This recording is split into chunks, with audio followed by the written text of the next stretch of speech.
The UN Security Council has urged Israel and the Palestinians to avoid actions that could further inflame tension in the occupied West Bank.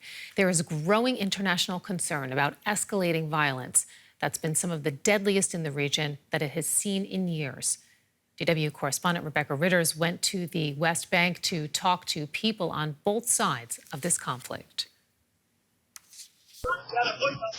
It was supposed to be what the Israeli military calls a routine operation. Soldiers raided Jenin refugee camp to arrest suspected militants, but they were met with unexpected resistance. Violence in the Israeli-occupied West Bank is taking on a new and worrying form. This is the spot where a large roadside bomb was detonated, damaging an Israeli vehicle as it was retreating from Jenin camp and injuring several soldiers. It's the first attack of its kind in several years, and as a result, the Israeli military say they may have to rethink their tactics. As ever, it's civilians like Ghassan Turkman and his family who get caught up in the escalation. Sadil came down from the stairs and came here. During that raid, his teenage daughter was in their courtyard when an Israeli military vehicle drove by. She was uploading this video to Snapchat when the bullet came. Sadil was standing like this, she was filming like this, and then the bullet hit her here.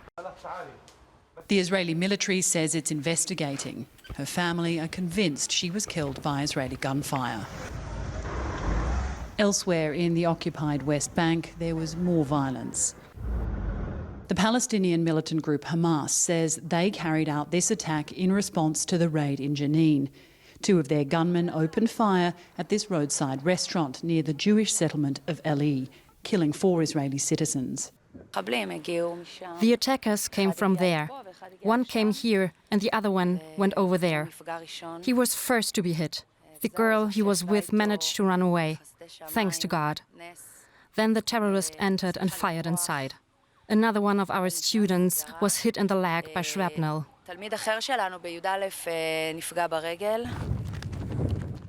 Despite the attacks and the risk to their lives, these settlers say they aren't going anywhere. But as you can see here on the top of the mountains, this is one of the ancient places that was mentioned in the Bible. In fact, they're intent on expansion. We're not afraid. We know that this is our homeland, this is our home. And you fight for your home. And we'll do whatever is needed to stay here, to build, to grow, to add more life, to add more green to those bare mountains. After the restaurant shooting, the government showed its continuing support for the settlers. A day after the attack here in Eli, Prime Minister Benjamin Netanyahu announced the authorisation of 1,000 new housing units here in the settlement, a decision he said in his statement was a direct response to terrorism. Another response was this. Mobs of extreme settlers rampaged through Palestinian towns, torching property and threatening residents, sometimes in the presence of Israeli soldiers. It's a further escalation in a cycle of violence that looks to be accelerating. Back in Jenin camp, these Palestinian fighters tell me the situation is getting worse. They are trying to kill everybody if they can. All over the camp, they've been erecting these canopies, an attempt to blind Israeli surveillance drones, while they bide their time and prepare for battle. We're gonna fight, as long as we can stand. That's what's gonna happen. They are using rockets, they're using planes, they're using all their army. But we don't stop. We are going to continue, as long as we can stand. If not us, our children, their children, we will continue. That's the feeling on both sides. This was caused by an Israeli drone targeting militants, the first aerial attack against Palestinians in the West Bank in a generation. The next chapter in this bloody conflict is being written here and now. And that was DW's Rebecca Ritters reporting there. And we should note that the Palestinian Hamas group is considered a terrorist organization by Germany, the EU, and the United States. Let's get more now. We are joined by Mirav Zonshine. She is an Israeli-American journalist and a senior analyst on Israeli-Palestinian affairs at the International Crisis Group. Thank you so much for joining us. You've been covering this region for more than a decade now. How do you assess the mood and the security situation in the occupied West Bank at the moment? Well, I would say that the mood and security situation in the occupied West Bank is always quite bad, and there are upticks and flows, such as we are seeing now, in which the rate of Palestinian casualties last year and this year is higher than probably in a decade due to continued Israeli raids. And now we're also seeing that Israelis and settlers in the West Bank are also starting to once again become casualties in this conflict. Israel's current coalition government includes far-right parties who are supportive of settlers. How challenging is de-escalation within this current political context? Of course, the Israeli government will say that it's interested in some kind of, resolution down the line. But Netanyahu's national security advisor recently said in an interview that part of the reason that Nablus and Jenin and the occupied West Bank have become, places of Palestinian, what he calls terror again, are because there aren't Jewish settlements in those areas. So I think Israeli policy of continued expansion, continued occupation, and de facto annexation is a huge driver of violence in this crisis.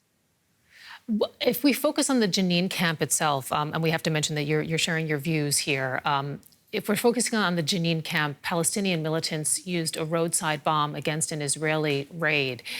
Is that use likely to deter the Israeli military from entering the camp, or could it have the opposite effect? I mean, we're talking here about the strongest military power in the Middle East up against an occupied population. And Israel has become quite accustomed in the last decade to very little or no resistance. And there also Palestinian Authority has lost much of its power and ability and legitimacy. So you have, a situation in which two sides are not equal. And in that paradigm, Palestinians who can arm themselves are arming themselves and will try to resist. And I believe Israel will continue to up its ability to what it sees as rooting out terror. So I think this will only escalate. I don't think it will deter either side. Yeah, exactly. The Israelis would say that they're rooting out terror. Each side has their own arguments in this context. When we look at the overall picture now, it's 2 decades since the second Intifada, the Palestinian uprising. How confident are you that we're not heading now for a third?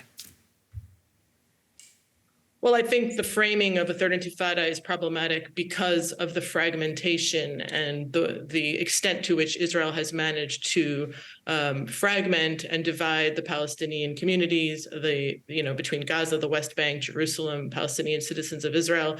Elections were supposed to be held in May 2021. They were called off. They haven't been held.